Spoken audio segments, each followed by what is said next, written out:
Assalomu alaykum. Bu 15 va 6 avgustdagi, ya'ni dam olish kunlaridagi o'zbek tili kundaligim. Men buni hozir 18 avgustda tungi soat 5:30da yozib, ish tugagandan keyin uyda nonushta vaqtida soat 9:10 minut atrofida buni gapiryapman. Hozirgi paytda Janubiy Koreyada yomg'ir juda kuchli yog'di. Kechagacha buni yozayotganimda ham boshqa viloyatlarda yomg'ir ozgina kuchli yog'moqda. Taxminan 15 avgustdan kechagacha yomg'ir juda ham kuchli yog'di. Buning bir sabab bor. Dolphin nomli tayfun Xitoyda katta zarar yetkazdi. Bu tayfun Janubiy Koreya ustidagi ikkita kuchli havo massasi, Tibetdagi issiq va quruq havo massasi va Shimoliy okeanidagi issiq va nam havo massasi. Ular Janubiy Koreyada joylashgani sababli quruqlikka chiqa olmay, yerga Janubiy Koreyaga chiqa olmay, iyul oyining oxiridan avgust oyining o'rtalarigacha taxminan 2 hafta davomida Shimoliy Tinch okeanida harakatlanib kuchaydi. Shunday kuchli tayfun qisqa vaqt ichida Xitoyga quruqlikka chiqqani sababli u yerda juda ko'p suv bug'i paydo bo'ldi. Shu holatda ikkita havo massasi ham tayfun ta'siri tufayli kuchsizlanib, ular ko'p suv bug'i Janubiy Koreyaga qira oldi. U nam havo Koreyaning janubidagi tog'lar bilan uchrashib, juda kuchli yomg'ir yog'ishiga sabab bo'ldi. Odatda ko'p miqdorda suv bug'ini saqlagan bulutlar tog'larga uchrashganda kuchli yomg'ir yog'adi. Janubiy Koreyaning janubiy dengiz qirg'og'ida baland tog'lar juda ko'p. Ayniqsa, ular g'arbiy qismga qaraganda sharqiy qismda ko'proq joylashgan. Janubiy Koreyaning janubida Cheonnam va Gyeongnam viloyatlari bor. Cheonnam chap tomonda, Gyeongnam esa o'ng tomonda joylashgan.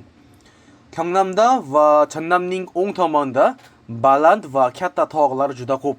Masalan, Suncheondagi Jogesan tog', Gwangyangdagi Baegunsan tog'. Cheonnam va Gyeongnamning o'rtasida Chirisan nomli juda ham baland va katta tog' ham bor. U Janubiy Koreyada eng baland ikkinchi eng baland tog' faqat Janubiy Koreyada. Janubdan kelgan juda ko'p nam havo tog'lar bilan uchrashgani sababli bu hududda kuchli yomg'ir yog'moqda. Dam olish kunlarida faqat 2 kun davomida shu hududlarda taxminan 800 yoki 900 mm yomg'ir yog'di. Dam olish kunlardan bir necha kun oldingacha shu viloyatlarda uzoq vaqt davomida yomg'ir yog'magani sababli kuchli qurg'oqchilik paydo bo'lganini o'ylasam, bu juda ham yomon. Aslida bu yilgi ob-havo odatdagidan yomonroq bo'lyapti. Lekin bunday holat Koreyada unchalik noodatiy emas. Odatda Koreyada har yil yog'adigan yomg'irning taxminan 30-40% faqat shu paytda, taxminan 3 hafta yoki 1 oy davomida yog'adi. Xudoga shukr, men yashaydigan Gwangju shahri esa yomg'ir uncha kuchli yog'madi. Buning sabab aytganimdek, Cheonnam viloyatining Cheonnam viloyati esa o'ng tomonida joylashgan hududlardan tashqari, o'ng tomonda joylashgan tog'lardan tashqari dengiz qirg'og'ida baland tog'lar ancha kam. Shu sababli bulutlar tog'larga urilgandan keyin ham uzoq masofaga harakatlanib, yomg'irni uncha kuchli yog'maydi. Gwangjuning yonida ham Budungsan nomli juda baland tog' bor, lekin Gwangju Cheonnam viloyatining markazida joylashgani sababli bulutlar kelganda allaqachon oldinda ko'p yomg'ir yog'ib bo'lgan bo'ladi. Baribir yomg'ir yog'gani uchun yakshanba kunida ishga kechqurun soyabon bilan ishga ketdim. Shu dam olish kunlarida CRL musobaqasining avgust oyidagi musobaqasi boshlandi. Shanba kuni kechqurun soat 11 da birinchi saralash bosqichi boshlandi va yakshanba kunida esa kechqurun soat 11 da ikkinchi saralash bosqichi o'tkazildi. Bu musobaqada ishtirok etish uchun oldingi ligadan, iyul oyidagi ligadan kamida 1500 o'ringa chiqish kerak. Aslida u yerda ikkinchi akkauntlar butunlay bloklangan odamlar ham bor. Shuning uchun odatda 1800 dan 1900 gacha o'rinlargacha bo'lgan o'yinchilar ishtirok etishi mumkin. Janubiy Koreyadan 20 nafar o'yinchi birinchi saralash bosqichida ishtirok etdi. Ikkinchi saralash bosqichiga chiqish uchun ulardan kamida 64-o'ringa kirish kerak. Koreyaliklardan Yijihu, Sandbox, Clown, Coco va Eggstone, ya'ni shu 5 o'yinchi ikkinchi saralash bosqichiga chiqa oldilar. Eggstone esa faqat bir nechta tek bilan o'ynay oladigan o'yinchi, lekin u juda omadli bo'lgan va shu deklarini juda kuchli o'ynagani sababli birinchi urinishda yo'q ikkinchi saralash bosqichiga chiqa oldi. Yo'q. Birinchi bo'lib ikkinchi saralash bosqichiga chiqa oldi. U nomli o'yinchi esa faqat final bosqichiga chiqqan bo'lsa ham CRL jahon finaliga yo'llanma olish imkoniyatiga ega edi. Lekin u ikkinchi saralash bosqichiga ham chiqa olmadi. CRL jahon finaliga chiqa oladigan jami 16 ta yo'llanma bor. 5 ta yo'llanma o'yin musobaqalarida g'alaba qozongan 5 ta o'yinchiga beriladi.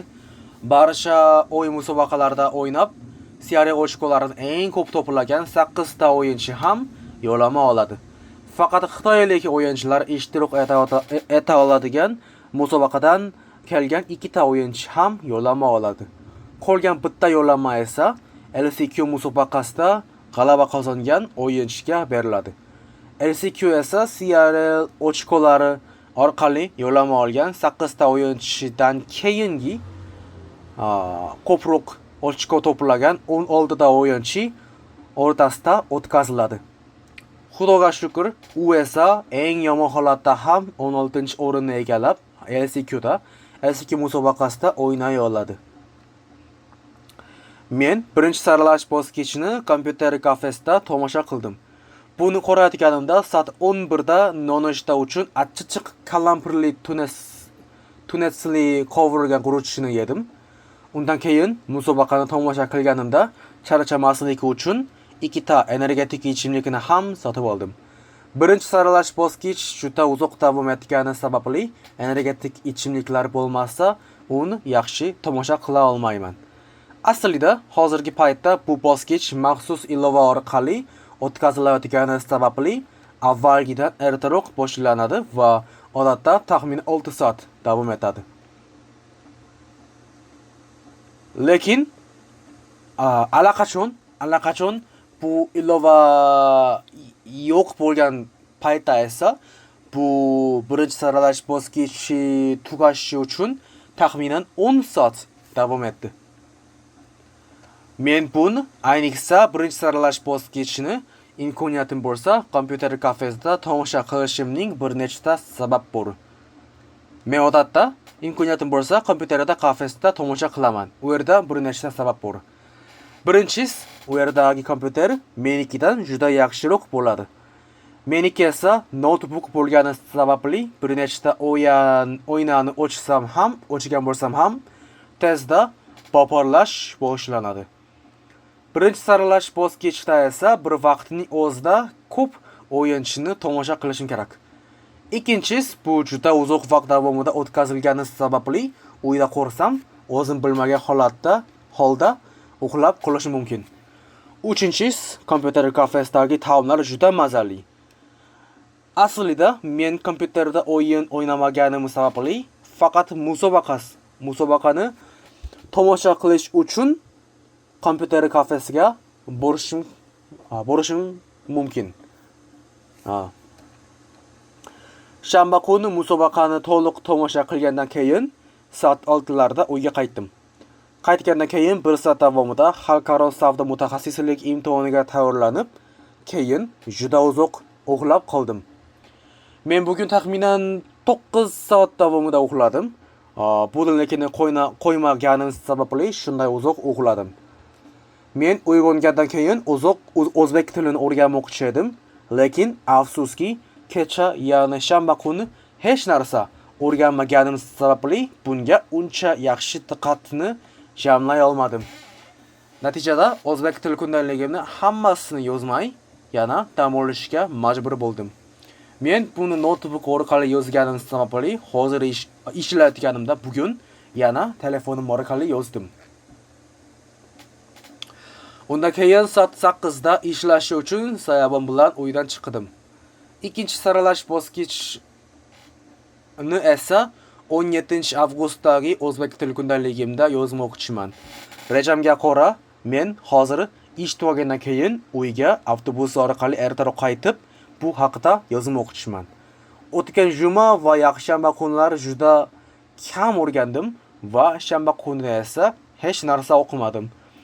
Afsuski, kecha ham rejamdagidan kamroq o'qidim. Men bugundan yana ko'proq o'rganishga harakat qilmoqchiman. Rahmat.